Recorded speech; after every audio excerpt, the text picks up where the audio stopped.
people know motivation as the driving force behind an action.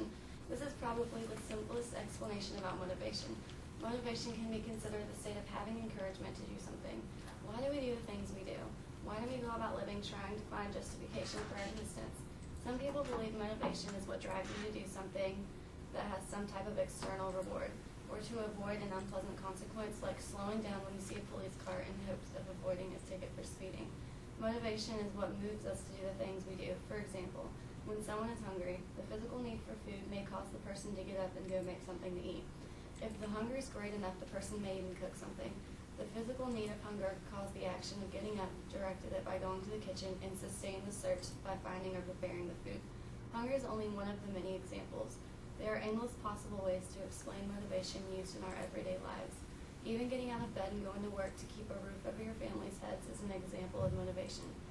There are different types of motivation. Extrinsic motivation is one of them.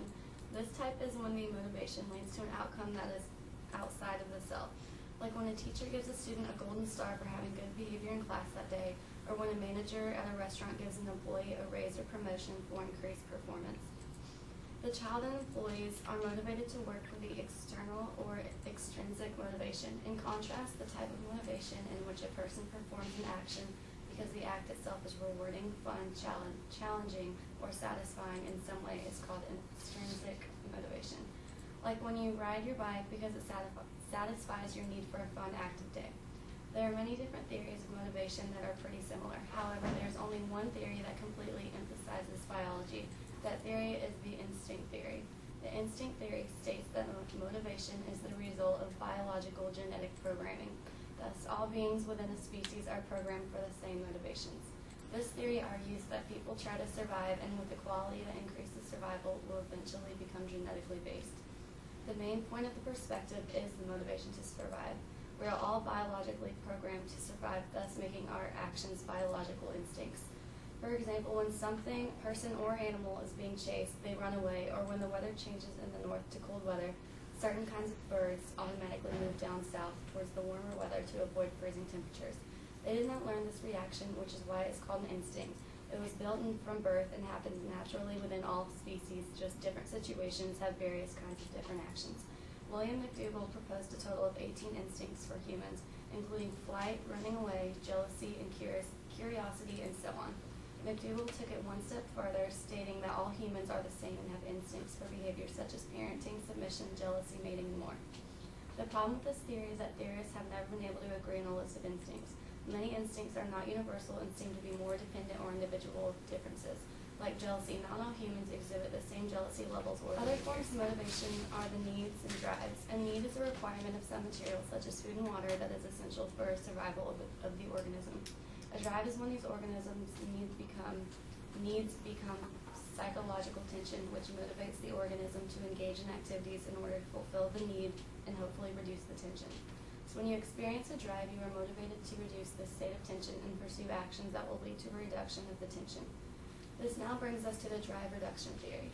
The drive reduction theory includes two types of drives. Primary drives, which are those drives that involve needs of the body, such as thirst and hunger, and there is the secondary drives. Acquired, which are the drives that are learned through experience or conditioning, such as the need for money or social approval. This theory also includes the concept of homeostasis, the tendency of the body to maintain a steady mate. Homeostasis can be considered the body's thermostat. Although the drive reduction theory works well to explain the actions we take to reduce tension caused by our needs, it doesn't completely explain all human motivations. Motivation may exist without a drive arousal. For example, humans do not only eat when they are hungry. There's definitely no doubt about that.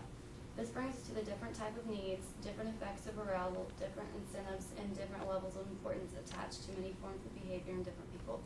There are three specific types of needs. First is the need for achievement, the need in which a person has a strong desire for reaching their intended goal, whether the goal is realistic or just challenging to the person. Second is the need for affiliation, which is the need for friendly social interactions and relationships with others. The third element of emotion is labeling it. For example, a few common feelings we can interpret include happiness, shame, interest, fear, anger, and sadness. Such labeling of emotions is the result of a process where one recalls memories of a similar past experience, perceives the context of that emotion, then comes up with a situation. There are multiple theories of emotion. Each has a stimulus, first response, and second response. The snarling dog will be the stimulus to each theory, and that's the same one for each.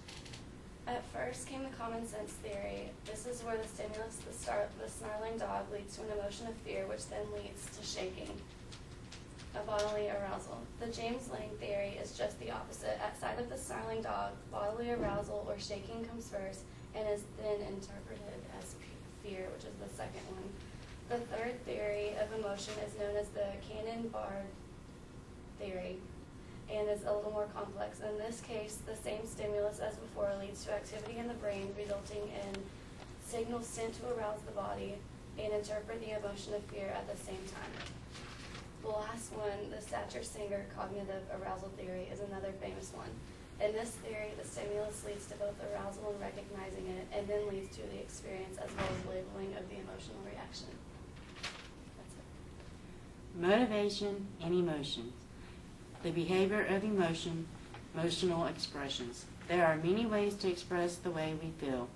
We express ourselves through our bodies and faces. We are happy, we smile and laugh. We frown and cry when we are sad. We yell and fight when we are angry.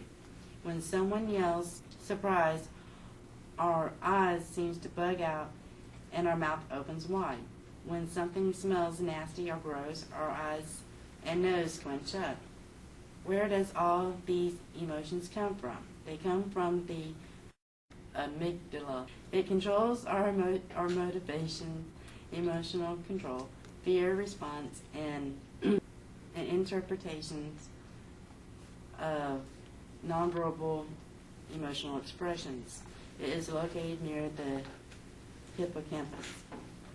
How does our emotion affect the way we behave? There are negative and positive emotions. Anger, jealousy, and depression affects our behavior negatively. We fight when we are angry. We withdraw when we are depressed.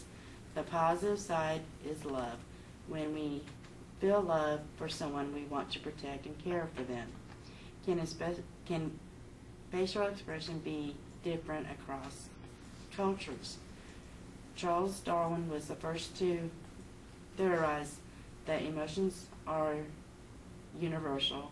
He believed that all of us shows the same expressions from birth. Later, researchers like Paul Ekman, by studying the 4 tribal men of Papua New Guinea, he found that they could recognize 7 universal facial expressions: happy, disgust, anger, sad, fear, surprise, and content. Ekman also came up with the display rule. He noticed that people in Japan showed no emotions in public. They showed their emotions in private. The people in Japan believed in staying calm, cool, and collective. There are 2 display rules. One is the individualistic, which is United States, and the collective are the Japans. The United States are more prone to show their emotions or expressions without care of one might say. In Japan, the people are more private and they are the collective.